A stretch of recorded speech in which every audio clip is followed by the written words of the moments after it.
पार्वती आणि भगवान शंकर कैलास पर्वतावर असताना माता पार्वतीने भगवान शंकरांना विचारले, असे कोणते श्रेष्ठ तसेच सरळ व्रत पूजन आहे जे केल्यामुळे पृथ्वी लोकातील मनुष्याला तुमची कृपा प्राप्त होईल? भगवान शंकर माता पार्वतीला म्हणाले, सर्वश्रेष्ठ व्रत म्हणजे महाशिवरात्रीचे व्रत. जो कोणी महाशिवरात्रीचे व्रत करेल त्याला वर्षभरातील सर्व सोमवार व्रत केल्याचे पुण्य लाभेल. तसेच जो कोणी ही कथा पूर्णपणे ऐकेल, या कथेचा प्रचार करेल, त्याच्या सर्व दुःखांचा नाश मी स्वतः करेन. तो सर्व पापांपासून मुक्त होऊन परममोक्ष प्राप्त करेल. माता पार्वती म्हणाल्या, कोणती आहे ही कथा? तुम्ही मला सांगा, मी ही कथा लक्षपूर्वक ऐकेन आणि या कथेचा पृथ्वी लोकात प्रचार करेन.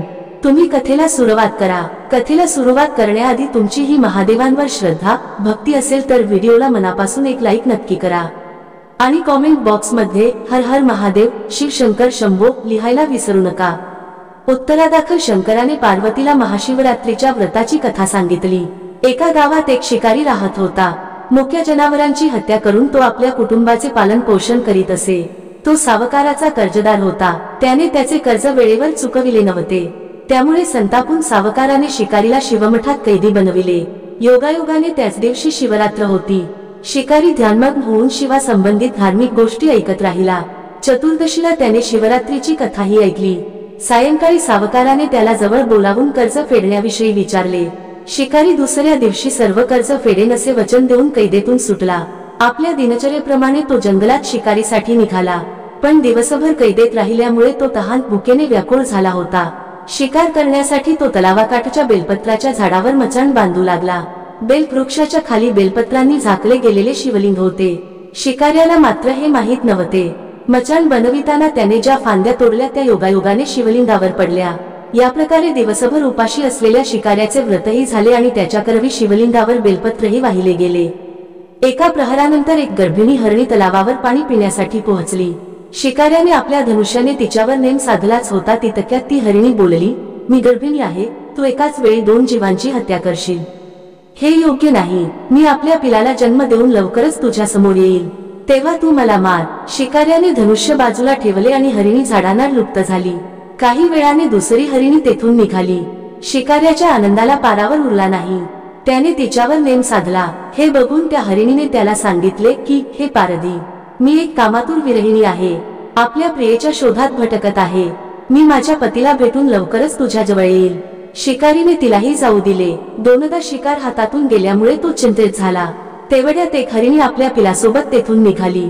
शिकाऱ्याला जणू सुवर्ण संधीच मिळाली. त्याने धनुष्याला बाण लावला आणि बाण सोडणार तेवढ्यात ती हरिणी बोलली, हे पारधी, मी माझ्या पिलाला त्याच्या वडिलांकडे सोडून लगेच येते. यावेळी तू मला मारू नकोस. शिकारी हसला आणि म्हणाला, समोर आलेली शिकार सोडून द्यायला मी काही मूर्ख नाही. याआधी मी 2दा शिकार गमावली आहे. माझी मुले तहान भुकेने व्याकुळ झाले असतील. उत्तरादाखल हरिणी म्हणाली, जशी तुला आपल्या मुलांची काळजी वाटते आहे तशीच मलाही वाटत आहे. त्यामुळे मी फक्त काही काळ तुझ्याकडून जीवनदान मागत आहे. माझ्यावर विश्वास ठेव. मी लगेच परत येईल. हरिणीचा तो व्याकुळ स्वर ऐकून शिकाऱ्याला तिची दया आली. त्याने तिलाही जाऊ दिले. शिकार न मिळाल्यामुळे तो बेलाच्या झाडावर बसून बेलपत्र तोडत खाली फेकत होता. काही वेळाने एक धष्टपुष्ट मृग त्या रस्त्यावरून जात होता. आता या मृगाची नक्कीच शिकार करावी असा विचार केला. पण त्याच्यावर नेम धरला असता मृग दिनवाण्या स्वरात म्हणाला, हे पारधी, जर तू माझ्या आधी 3 हरिणींना मारले असेल तर मला मारण्यातही वेळ करू नकोस. म्हणजे त्यांच्या वियोगात मला एकही क्षणाचे दुःख सहन करावे लागणार नाही. मी त्यांचा पती आहे आणि जर तू त्यांना जीवनदान दिले असशील तर मला काही क्षणांसाठी जीवनदान देण्याची कृपा कर. मी त्यांना भेटून तुझ्या समोर हजर होईल. मृगाचे बोलणे ऐकून शिकाऱ्याच्या डोळ्यासमोरून संपूर्ण रात्रीचे घटनाचक्र आले. त्याने सर्व कथा मृगाला ऐकविली. तेव्हा मृगाने सांगितले, माझ्या 3ही पत्नी येथून वचनबद्ध होऊन गेल्या आहेत. मात्र त्या माझ्या मृत्यूनंतर आपल्या धर्माचे पालन करू शकणार नाहीत. त्यामुळे तू मला आता जाऊ दे. मी त्यांच्या समवेत तुझ्या समोर हजर होतो. उपवास, रात्रीचे जागरण तसेच शिवलिंगावर बेलपत्र चढविल्यामुळे शिकारीच्या हिंसक हृदयाचे निर्मल हृदयात परिवर्तन झाले होते. धनुष्य त्याच्या हातातून निसटले. शिवाने त्याच्या हृदयात बदल घडवून आणला. त्याला आपल्या भूतकाळातील कर्मांचा पश्चाताप झाला. थोड्याच वेळात मृग सपरिवार शिकाऱ्यासमोर आला. या प्राण्यांमधील प्रेम पाहून शिकाऱ्याच्या डोळ्यातून अश्रू वाहायला लागले. शिकाऱ्याने त्यांना न मारता आपणही मुक्या प्राण्यांची हिंसा न करण्याचे ठरविले. देवलोकातून समस्त देव ही घटना बघत होते. घटनेची परिणती झाल्याबरोबर देवी देवतांनी फुलांचा वर्षाव केला, तेव्हा शिकारी तसेच मृग परिवाराला मोक्ष प्राप्ती मिळाली। तुमच्या सर्व संकटांचा नाश करणारी महाशिवरात्रीची दुसरी कथा सुमारे 300 वर्षांपूर्वी घडलेली। कर्नाटकच्या दक्षिणेकडील भागात एक भक्त होता, ज्याची आई वयोवृद्ध होती। तिला काशीला जायचे होते आणि विश्वनाथाच्या म्हणजेच शिवाच्या मांडीवर डोके ठेवून मरण स्वीकारायचे होते। तिने तिच्या आयुष्यात कधीही काहीही मागितले नव्हते, परंतु या एका गोष्टीची विनंती तिने आपल्या मुलाला केली। ती म्हणाली, कृपया मला काशीला घेऊन जा, मी म्हातारी होत चालली आहे, मला तिथे जाऊन मरण्याची इच्छा आहे। त्या माणसाने त्याच्या वृद्ध आईला सोबत घेतले आणि ते दक्षिण कर्नाटकातील जंगलांमधून काशीकडे चालत जाऊ लागले। खूप दूरचे अंतर, म्हातारी असल्याने आई आजारी पडली, म्हणून त्याने तिला आपल्या खांद्यावर घेतले आणि लवकरच त्याची शक्ती संपून गेली। स्वतःला पुढे घेऊन जाण्याचा एकमेव मार्ग त्याच्याकडे होता आणि तो म्हणजे शिवाची प्रार्थना करणे की शिवा, कृपया मला या एका प्रयत्नात अपयश देऊ नका। माझ्या आईने एवढी एकच गोष्ट माझ्याकडे मागितली आहे, कृपया मला ती पूर्ण करू द्या। मला तिला काशीला घेऊन जायचे आहे, आम्ही तिथे फक्त तुमच्यासाठी येत आहोत, कृपया मला शक्ती द्या। मग तो चालत असताना त्याला घंटेचा आवाज ऐकू आला, बैलगाडी तुमच्या मागे येत असताना जसा आवाज येईल तसा। त्याने एकाच बैलाने खेचत असलेली एक बैलगाडी धुक्यातून बाहेर येताना पाहिली। त्याला हे थोडे विचित्र वाटले, कारण त्या प्रदेशात अगदी थोडे अंतर पार करायचे असेल तरच तुम्हाला एक बैल जोडलेली बैलगाडी दिसून येईल। जेव्हा प्रवास मोठा असतो आणि जंगलांमधून केला जातो तेव्हा नेहमीच 2 बैल जोडलेले असतात, परंतु जेव्हा तुम्ही खूप थकलेले असाल तेव्हा आपल्याला हे बारकावे लक्षात येत नाहीत। गाडीजवळ आल्यावर त्याला चालकाचा चेहरा दिसला नाही, कारण चालकाने चेहऱ्यावर कपाळ गुंडाळलेला होता आणि तेव्हा धुके पडले होते। तो माणूस म्हणाला, माझ्या आईला बरं वाटत नाहीये, कृपा करून आम्ही तुमच्या रिकाम्या गाडीत बसून प्रवास करू शकतो का?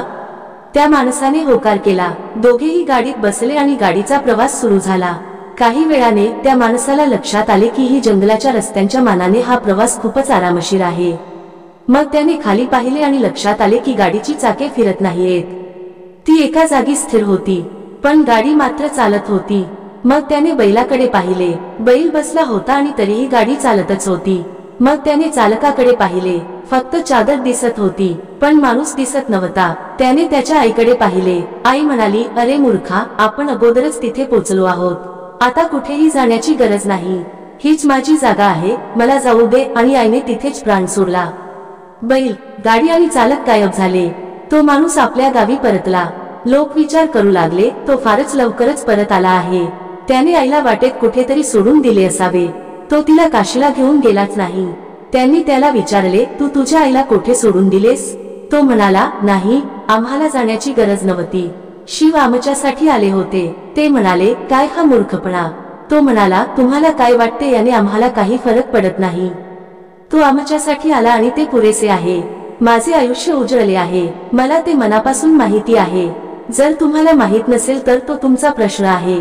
मग त्यांनी विचारले, ठीक आहे, मग तू प्रत्यक्ष शिवाला पाहिले आहेस हे आम्हाला पटवून दे, तो तुमच्यासाठी तिथे आला। तो म्हणाला, मी त्याला ओळखत नाही, कारण मी त्याला पाहिले नाही, मी फक्त एक चादर पाहिली आणि त्याला चेहरा नव्हता, तेथे काहीही नव्हते, ते रिक्त होते। मग सर्वांच्या अचानक लक्षात आले की तो माणूस तेथे उपस्थित नाही। ज्यांनी फक्त त्याचे कपडे पाहिले ते दक्षिण भारतातील एक महान ऋषी झाले। सर्व पापातून मुक्त करणारी महाशिवरात्रीची कथा आवडली असेल तर एक लाईक नक्की करा आणि कॉमेंट बॉक्स मध्ये शिवशंकर शंभो लिहायला विसरू नका। चॅनेल सबस्क्राईब करा, ही कथा किमान 5 जणांना नक्की शेअर करा, सर्व दुःखांचा नाश होईल। धन्यवाद। हर हर महादेव, शिवशंकर शंभो।